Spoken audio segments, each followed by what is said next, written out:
કોઈ વિદ્યાર્થી આ સેશન દેખી રહ્યા છે તો એ તમામ વિદ્યાર્થીઓને કહી રહ્યો છું, આ સીસી और जो વાત કે ભી જે તમારી કંડક્ટર છે આ કોઈ બી એક્ઝામ માટે આ ડેલી પ્રેક્ટિસ છે, ડેલી પ્રયત્ન છે 50 થી 60 સવાલોનું પ્રેક્ટિસ કરવામાં તમારું કરંટ અને જીકે મજબૂત થાય. તો જો આ પ્રકારની ડેલી સિરીઝ જોવા ઈચ્છતા હોય તો બી કમેન્ટ જરૂર કરજો, પ્રભુ આ સિરીઝ ચાલુ રાખો.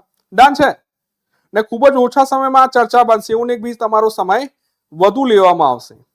ઠીક છે, બોલજો સર. ચાલો, તો શું આવશે? તો ભારતીય સેનાએ પૂર રાહત કાર્યોમાં મદદ કરવા માટે કયા રાજ્યમાં ઓપરેશન જલ રાહત સ્ટાર્ટ કર્યું છે? તો વર્તમાનમાં અસમમાં જે બ્રહ્મપુત્ર નદી છે એમાં પૂર આવવાના કારણે રાઈટ બી અહીં આગળ ભારતીય સેનાએ ઓપરેશન જલ રાહત સ્ટાર્ટ કર્યું છે, તો આ અસમમાં સ્ટાર્ટ કર્યું છે. અચ્છા, આસામના 8મા નેશનલ પાર્ક તરીકે તાજેતરમાં કોની જાહેરાત કરવામાં આવી છે? આસામના નેશનલ પાર્ક યાદ રાખવાની ટ્રીક શું મેં કીધી છે?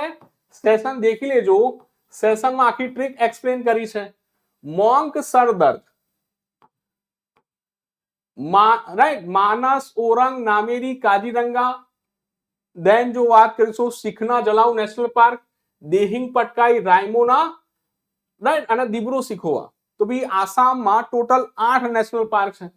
તો ભી 8મો નેશનલ પાર્ક કયો બન્યો? Sikhna Jalau national park. Question number 2 option C right છે. ચલો ભાઈ,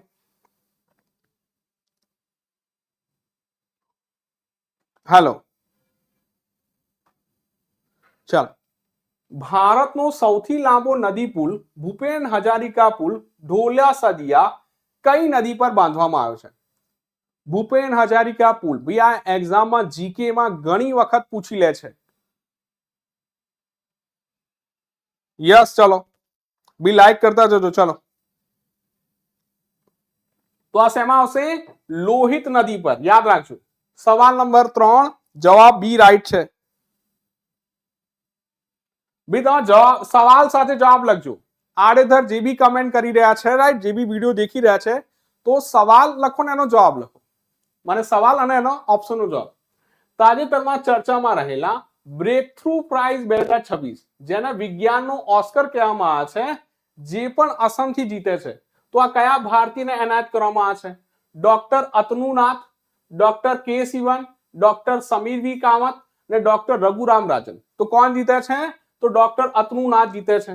ગંગા સોફ્ટ સેલ કાચબા પર સેટેલાઇટ ટેગ લગાવીને કયા નેશનલ પાર્કમાં છોડવામાં આવ્યું? આ મોસ્ટ ઇમ્પોર્ટન્ટ સવાલ. કોઈ બી એન્વાયરમેન્ટ બેઝ એક્ઝામ યા કોઈ બી એક્ઝામમાં જ્યાં કરંટ અફેર્સનું વેટેજ વધારે છે યા જીપીએસસી જેવી એક્ઝામમાં મોસ્ટ ઇમ્પોર્ટન્ટ સવાલ રહેશે. તો આ ક્યાં આવશે? તો ભઈ આ તમે કહેશો કાજીરંગા નેશનલ પાર્કમાં છોડવામાં આવશે. સવાલ નંબર 6 ભારતમાં પહેલી વખત ગીચક નાકના નામની આંખો વગરની અને જમીન નીચે રહેતી માછલીની નવી પ્રજાતિ ક્યાંથી મળી આવી છે? સવાલ નંબર 6. આ બી યાદ રાખજો, ગીચક નાકાના શું છે? તો ભઈ આ નામ, રાઈટ, કે ભઈ ગીચક નામની આંખો વગરની અને જમીન નીચે રહેતી માછલીની એક પ્રજાતિ છે. તો આ ક્યાં મળી આવી છે? તો આ બી અસમમાં મળી આવી છે.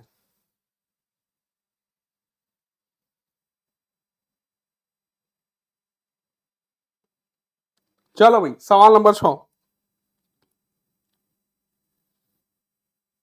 હા, ચલો.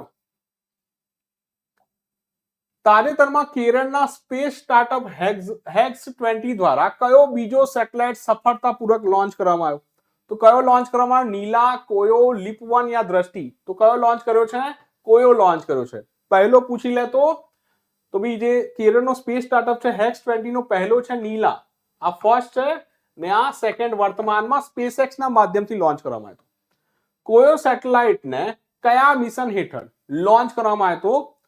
તો ISRO PSLV C-50, NASA Artemis, JAXA rocket mission, યા તમે લખશો સ્પેસએક્સ નો ટ્રાન્સપોર્ટર 17. તો તમે કહેશો ભઈ હા ભાઈ સ્પેસએક્સ ના ટ્રાન્સપોર્ટર 17 ના માધ્યમથી લોન્ચ કરવામાં. ભારતનું પહેલું ખાનગી સેટેલાઇટ ઇન્ટરનેટ કંપની કોના દ્વારા સ્ટાર્ટ કરવામાં આવ્યું? ધ્રુવ સ્પેસ, અનંત ટેકનોલોજી યા અગ્નિકુળ કોસ્મોસ? સવાલ નંબર 9. તો તમને ખ્યાલ છે ભઈ હૈદરાબાદમાં સ્ટાર્ટ થયું હતું, ઇન્ટરનેટની વાત છે, તો અનંત ટેકનોલોજીની વાત કરશું. વિશ્વનું પહેલું ઓપ્ટોસાર સેટેલાઇટ મિશન દ્રષ્ટિ કયા સ્પેસ સ્ટાર્ટઅપ દ્વારા લોન્ચ કરવામાં આવ્યું? ચાલો સવાલ નંબર 10.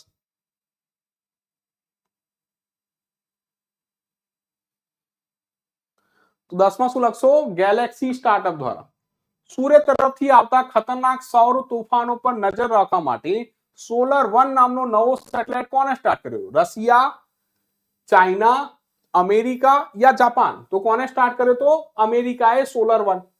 કયા દેશની સ્પેસ એજન્સીએ આરવીએક્સ નામના ફરીથી ઉપયોગમાં લઈ શકાય તેવા રોકેટનું સફળ પરીક્ષણ કર્યું છે?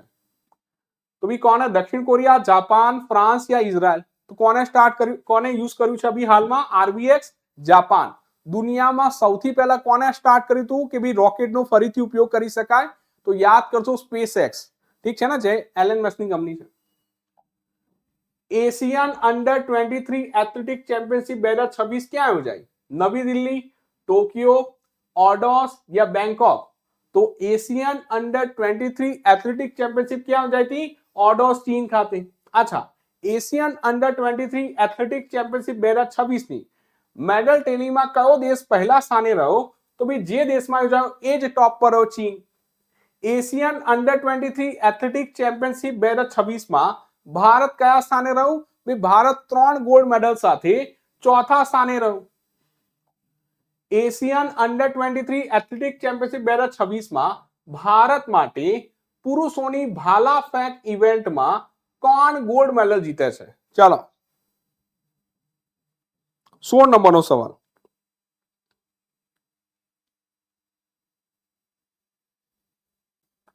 તો તમે કહેશો હા સર, જીવનમાં જે આનંદ છે એ જીતે છે, આનંદથી. રિસ્ક અને ટ્રસ્ટ આધારિત બિઝનેસ એપ્રુવલ સિસ્ટમ લાગુ કરનારું ભારતનું પહેલું રાજ્ય? મોસ્ટ ઇમ્પોર્ટન્ટ સવાલ આવનારી કોઈ બી એક્ઝામ માટે. મહારાષ્ટ્ર, ગુજરાત, છત્તીસગઢ કે કર્ણાટક? તો ભાઈ રિસ્ક અને ટ્રસ્ટ આધારિત બિઝનેસ એપ્રુવલ સિસ્ટમ લાગુ કરનારું ભારતનું પહેલું રાજ્ય બને છે છત્તીસગઢ. તાજેતરમાં છત્તીસગઢનું કયું જળાશય રાજ્યની પહેલી વેટલેન્ડ સાઇટ બની જાય છે? આ બી ઇમ્પોર્ટન્ટ રહેશે. તો આનું નામ છે કોપરા વેટલેન્ડ સાઇટ. છત્તીસગઢ રાજ્યનું કયો જિલ્લો દેશનો પ્રથમ બાળ લગ્ન મુક્ત જિલ્લો બને છે? તો બી કયો જિલ્લો બને છે? રાયપુર, બિલાસપુર, બાલોદ કે દુર્ગ? તો તમે લખશો બાલોદ જિલ્લો. ગ્રામોદ્યમ કાર્યક્રમ કોના દ્વારા સ્ટાર્ટ કરવામાં આવ્યો છે? રાઈટ, જેનો હેતુ શું છે કે ભાઈ ગામડાના જે વિદ્યાર્થીઓ છે, જે ગામડાના યુવાનો છે, બી એ રોજગાર શોધે નહીં, રોજગાર જનરેટ કરે, રોજગાર આપે. તો એ આ પ્રકારનું કાર્યક્રમ કોણ કરે છે? તો નાબાર્ડ કરે છે. નાબાર્ડની સ્થાપના કઈ સમિતિની ભલામણ પર કરવામાં આવે છે? તો Narasimhan committee, Sivaraman committee, Malhotra committee યા કેલકર કમિટી? જો સેશન દેખ્યો હોય ધ્યાનથી તો મેં કીધું ભાઈ એક જ નામ છે, ભાઈ બંને ભગવાન છે. તો ભાઈ શિવરામન કમિટી દ્વારા. નાબાર્ડના વર્તમાનમાં અધ્યક્ષ કોણ છે? શશિકાંત દાસ, માધવીપુરી બુચ, કેવી સાજી યા દિનેશ કુમાર ખરા? તો કોણ છે? કેવી સાજી. નાબાર્ડની સ્થાપના ક્યારે થઈ? 12 જુલાઈ 1982. આ બી યાદ રાખજો. બેડમિન્ટન વર્લ્ડ ચેમ્પિયનશિપ 2026 ના સત્તાવાર શુભંકર મસ્કટનું નામ શું છે? સાવજ, પીકો, ઉદય યા મયુર? તો તમે કીધું સર પીકો છે. ડન છે? બોલજો સર. ચાલો ભાઈ, હા. બેડમિન્ટન વર્લ્ડ ચેમ્પિયનશિપ 2026 નું આયોજન ક્યાં કરવામાં આવશે? તો ભાઈ બેડમિન્ટન વર્લ્ડ ચેમ્પિયનશિપ 2026 નું જો આયોજન પૂછી લે છે તો ભાઈ આ 30મો બેડમિન્ટન વર્લ્ડ ચેમ્પિયનશિપ છે, ભાઈ આનું આયોજન નવી દિલ્હી ખાતે. BWF માને કે બેડમિન્ટન વર્લ્ડ ફેડરેશન એથ્લેટિક કમિશનના નવા અધ્યક્ષ કોણ બન્યા છે? સવાલ નંબર 25.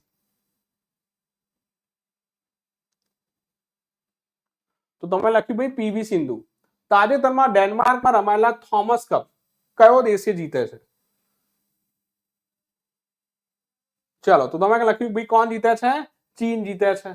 તાજેતરમાં રમાયેલા ઉબેર કપ કયા દેશે ચીનને હરાવીને જીતે છે? તો તમે કીધું ભાઈ દક્ષિણ કોરિયા. ચલો, રાષ્ટ્રીય લઘુમતી આયોગના અધ્યક્ષ નવા અધ્યક્ષ કોણ બન્યા છે? ભાઈ આ નામ તો હું નહીં બોલું, રાઈટ. તો ભાઈ આ બન્યા છે હરજીતસિંહ ગ્રેવાલ. ભારતની પહેલી અર્બન નાઇટ સફારીની સ્થાપના ક્યાં કરવામાં આવશે? તો બી આ ક્યાં કરવામાં આવે છે? તો લખનઉ ઉત્તર પ્રદેશ. દુનિયામાં આ 5મી નાઇટ સફારી છે. અભી સુપ્રીમ કોર્ટે મંજૂરી આપીને ભારતની પહેલી છે. લખનઉમાં દેશની પહેલી નાઇટ સફારી કયા ફોરેસ્ટ રિઝર્વમાં બનાવવામાં આવશે? ચાલો, તો તમે લખ્યું બી કયા ફોરેસ્ટ રિઝર્વમાં? તો આવશે કુકરુ ફોરેસ્ટ રિઝર્વમાં. ઠીક છે ને? ચાલો, તાજેતરમાં કયા દેશે વર્લ્ડ આર્ટિફિશિયલ ઇન્ટેલિજન્સ કોઓપરેશન ઓર્ગેનાઇઝેશનની શરૂઆત કરી છે? તો બી આ ચીન છે. વર્લ્ડ એઆઈ કોર્પોરેશન ઓર્ગેનાઇઝેશનનું મુખ્ય મથક ક્યાં આવેલું છે? તો શાંઘાઈ. એઆઈ ના ગોડફાધર તરીકે કોને જાણવામાં આવે છે? તો જ્યોફ્રી હિન્ટન. ચલો, સવાલ નંબર 33. દેશની કઈ વિધાનસભા પ્રથમ એવી વિધાનસભા બની છે જ્યાં એઆઈ નો ઉપયોગ ધારાસભ્યોના કામમાં થશે? સવાલ નંબર 34. તો તમે કીધું દિલ્હી વિધાનસભા. ડ્રગ્સ સાથે જોડાયેલા મામલાઓની તપાસ માટે કયા રાજ્યની પોલીસે નારદ એઆઈ નામનું ટૂલ બનાવ્યું હતું? 35. તો તમે કીધું ભાઈ નારદ એઆઈ. ચલો, તો ભાઈ આ ગુજરાતની. ચલો, 58મો આંતરરાષ્ટ્રીય રસાયણ વિજ્ઞાન ઓલિમ્પિયાડ 2026 ક્યાં યોજાયો હતો? 36. ચલો ફટાફટ. તો તમે કીધું તસ્કન ઉઝબેકિસ્તાન. 17મા કૃષિ નેતૃત્વ સંમેલન 2026માં બાગાયતી ક્ષેત્રે ઉત્કૃષ્ટ કાર્ય માટે કૃષિ નેતૃત્વ પુરસ્કાર કયા રાજ્યને મળ્યો હતો? રાઈટ, તો આ ગુજરાતને મળ્યો હતો. ભારતનો પહેલો જીઓથર્મલ કુવાઓનું સંચાલન ક્યાં સ્ટાર્ટ થયેલું? પૂગા ઘાટી, લદ્દાખ. તાજેતરમાં કયા રાજ્યની સરકારે ઓપરેશન તુફાન સ્ટાર્ટ કર્યું હતું? 39.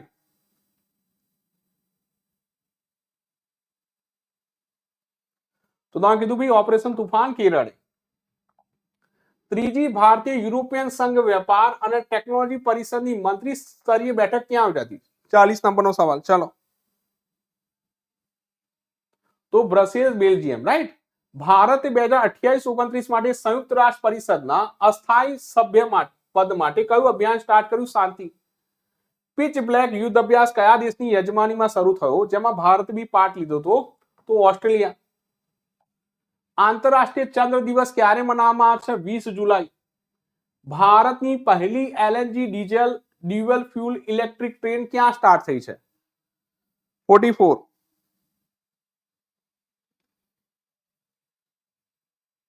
તો તમે કીધું અમદાવાદ ખાતે.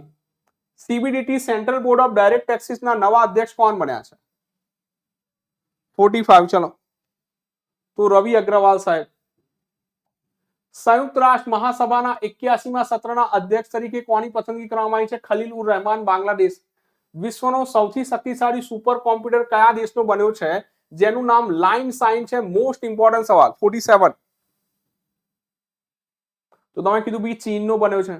કન્ટેનર પોર્ટ પરફોર્મન્સ ઇન્ડેક્સ 2025 મુજબ ભારતનો કયો પોર્ટ વિશ્વમાં 22મા સ્થાને છે? તો જવાહરલાલ નહેરુ પોર્ટ.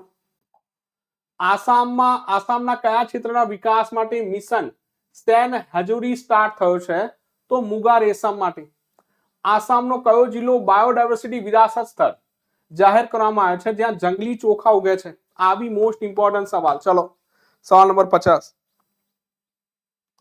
તો તમે લખ્યું સોનીતપુર બારોજોલી ક્ષેત્ર. રાઈટ.